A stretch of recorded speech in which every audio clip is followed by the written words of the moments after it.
এতদিন পর সেই দিন আজকে এলো। তো হ্যালো বন্ধুরা, তোমরা সবাই কেমন আছো? আশা করছি সবাই ভালো আছো। মৌসুমীর আবার একটি নতুন ভিডিওতে তোমাদের সকলকে অনেক স্বাগত। এখন 11টা বাজে আর বেরিয়ে পড়েছি তারকেশ্বরের উদ্দেশ্যে। তো আমরা এখান থেকে যাব হাওড়া, হাওড়া থেকে শেওড়াফুলি, শেওড়াফুলি থেকে নিমাই তীর্থ ঘাট থেকে জল তুলে আমরা যাব তারকেশ্বর বাবার কাছে জল ঢালতে। তো কীরকম রাস্তায় ভিড় কি সব কিছু তোমাদের সঙ্গে শেয়ার করছি। আর স্টেশনে ছিলাম, স্টেশনে 3টে ট্রেন মিস করে 4 নম্বর ট্রেন ধরে এই যে উঠে পড়েছি, তাও তো ভিড়ে চেপাচিপি। এই যে দেখছো এই যে ত্রিশূলটা রয়েছে, ত্রিশূলটা ভেঙে গিয়েছে। আর যাদের ত্রিশূল তারা ভীষণ মন খারাপ করছিল। আর এটা ছিল হাওড়া স্টেশনে, আর এখন আছি শেওড়াফুলি স্টেশনে। নামলাম, স্টেশন থেকে নেমে এই যে রেলগেটটা পার হয়ে যাচ্ছি। এখান থেকে আমাদের এই ভয়ানক জার্নি শুরু। তো হেঁটে যেতে হচ্ছে না, একে অপরকে ঠেলে নিয়ে চলে যাচ্ছে, সে এক ভয়ানক জার্নি। তো তোমরা সব দেখতে থাকো, বুঝতে পারবে। এখন একটু ভিড়টা হালকা হয়েছে, আমরা পাশে এক দোকানে দাঁড়িয়েছি কেনাকাটা করার জন্য। আর এরপর তোমরা দেখতে পাবে কীরকম ভিড় ছিল। পাশাপাশি বেশ কয়েকটা ঘাট আছে, কিন্তু সবারই টার্গেট নিমাই তীর্থ ঘাট। কারণ হচ্ছে নিমাই তীর্থ ঘাট থেকে জল তুলে সবাই একদম চলে যেতে পারবে, সামনে হবে। কিন্তু এই সব ঘাট থেকে জল তুললে অনেকটা কষ্ট হবে যাওয়ার। এখানে এখন এই যে ভাড় কেনা হচ্ছে। তোমরা এই শেওড়াফুলিতে যাওয়ার পথে নিমাই তীর্থ ঘাটের আগেও আরও ঘাট আছে, এখানে যাওয়ার পথে এইসব ছোট বড় সব রকম সাইজের ঘটি পেয়ে যাবে। তো আগের বছরের তুলনায় এবছরের দামটা বেড়েছে। আগের বছরে যেটা 40 টাকা জোড়া ছিল সেটা এই বছরে 80 টাকা জোড়া হয়ে গেছে। এই যে ভাইয়ের বাঁক সাজানো হয়ে গেছে। তো আমাদের যেহেতু আগের বছরের বাঁক বাড়ি থেকে এনেছি, আমরা আর বাঁক নিয়ে নিই। এটা 300 টাকা পড়লো ভাইয়ের বাঁকটা, আরও ভালোভাবে সাজালে বেশি টাকা। এই যে বাঁকটাও নেওয়া হয়ে গেছে, আর এই যে মাটির ভাঁড়গুলো নিয়ে নিয়েছি। আর আমরা ওই সবচেয়ে বড় একটু ছোট সাইজ যেটা সেটা নিয়েছি। তো চলো এবার বেরিয়ে যাব এখান থেকে, এবার ঘাটের দিকে যাব।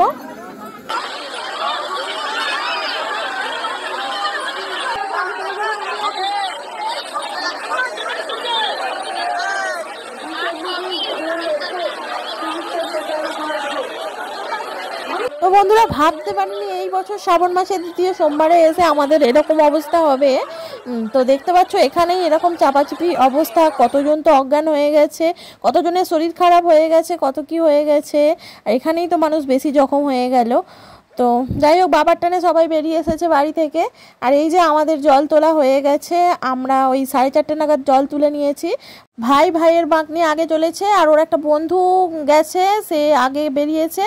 তো এই বছরে তো বাঁক আমি নিইনি, তো একটা বাঁকই নিয়েছি। এটাই দুজনে মিলে যার যখন কষ্ট হবে শেয়ার করে নেব।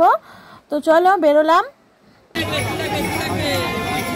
তারা যেরকমভাবে পেরেছেন বাবাকে নিয়ে যাচ্ছেন। এখানে বাবা কেদারনাথের মন্দির বানিয়ে নিয়ে যাচ্ছেন, বাবাকে কেউ কাঁধে নিয়ে যাচ্ছেন, তারপর আবারও বাবার মন্দির বানিয়ে নিয়ে যাচ্ছেন, মা কালীকে নিয়ে যাচ্ছেন। 2টো ঝুড়ির মধ্যে একটা ঝুড়িতে বাচ্চা আছে, একটা ঝুড়িতে জলের ঘড়া আছে। কেউ 2টো ঝুড়িতে বাবা মাকে বয়ে নিয়ে যাচ্ছেন। ছোট ছোট বাচ্চারা, অন্ধ, খোড়া সবাই চলেছেন বাবার কাছে, বাবার টানে।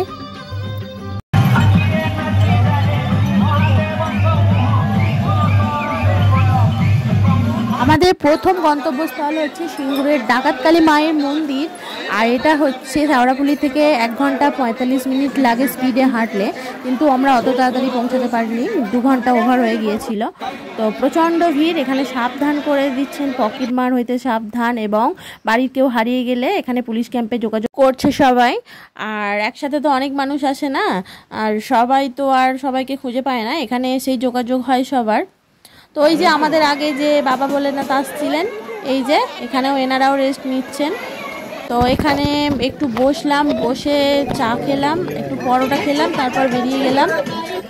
সারা রাস্তাতে প্রচুর বিশ্রাম নেওয়ার জায়গা আছে, এবং টয়লেট, বাথরুম সব কিছু ব্যবস্থা রয়েছে। তো টাকা দিয়ে এবং ফ্রিতে সবই রয়েছে। তো যে যার মতো করে নিতে হবে। তারপর এক রাস্তার ধারে বসলাম, আর পারছিলাম না হাঁটতে, একটু চা বিস্কুট খেলাম, তারপর বেরিয়ে এসেছিলাম। আর এটা হচ্ছে কামারকুণ্ডুর এই ব্রিজটা তোমরা তো সকলেই চেনো।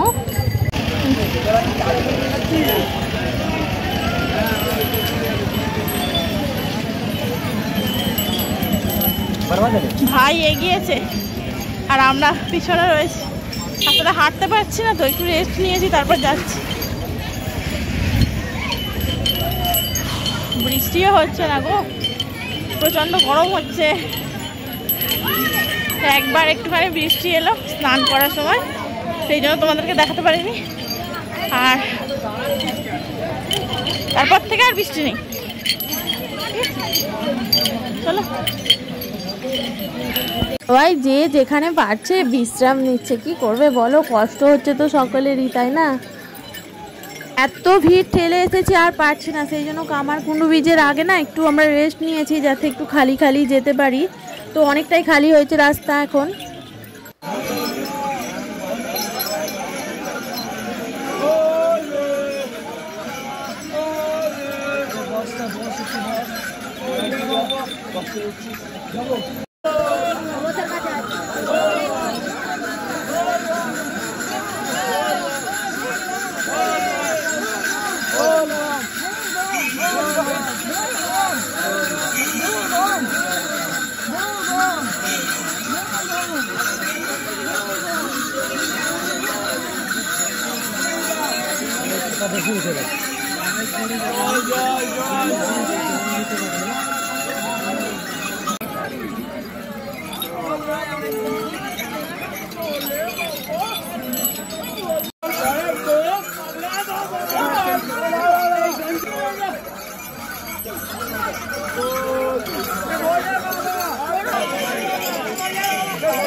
এই যে গুটি গুটি পায়ে চলে এসেছি মালিয়া পার্ক, মানে কাশী বিশ্বনাথ যেটাকে বলা হয়।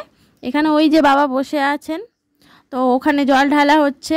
অনেকটা এরিয়া জুড়ে এই পার্কটা, অনেক ব্যবস্থা আছে, আর রেস্ট নেওয়ার জায়গা আছে, সব কিছুর ব্যবস্থা এখানে আছে। তো অনেকটা ঘুরে ঘুরে লাইন দিয়ে ওই উপরটায় উঠতে হয়। তো আমাদের জল ঢালা হয়ে গেছে, উপরে জল ঢেলে এখানে নন্দী বাবার কাছে জল ঢালতে হচ্ছে। তো যাই হোক, এবার একটু রেস্ট নেবো। তো আমি তো বলছিলাম প্রভুকে বাবার ঠান্ডা লেগে যাবে, বাবার এত ভক্তরা জল ঢালছে, একটু মজা করছিলাম তোমাদের সঙ্গে আর কি। আর আমি যে পুরোটা ঘুরিয়ে দেখাবো তোমাদের, সেটা হয়নি।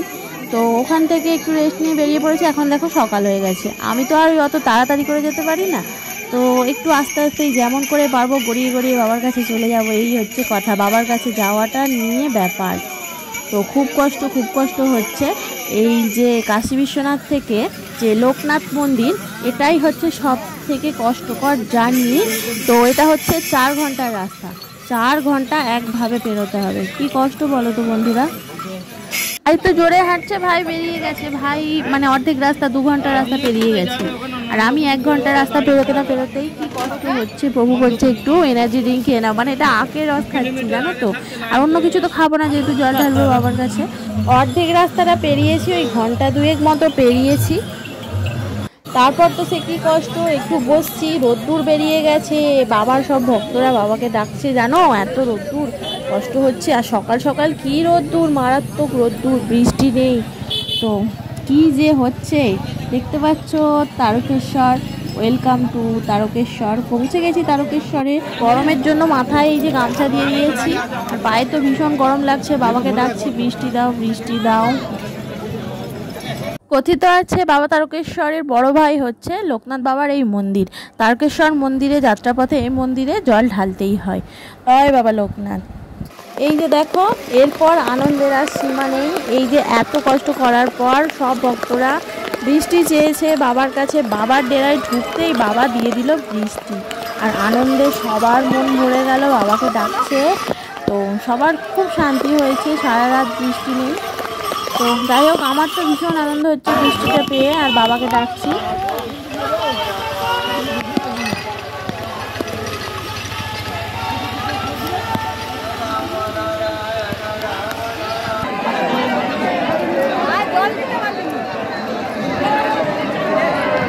এই হচ্ছে বাবার মন্দিরের পুকুর, যেটা দুধ পুকুর নামে পরিচিত। আর ভক্তরা এত কষ্ট করে এসে যেই পুকুরের জলে নামলেই তাদের যত শরীরের কষ্ট দূর হয়ে যায়। তো চলো স্নান করে নিই এবার।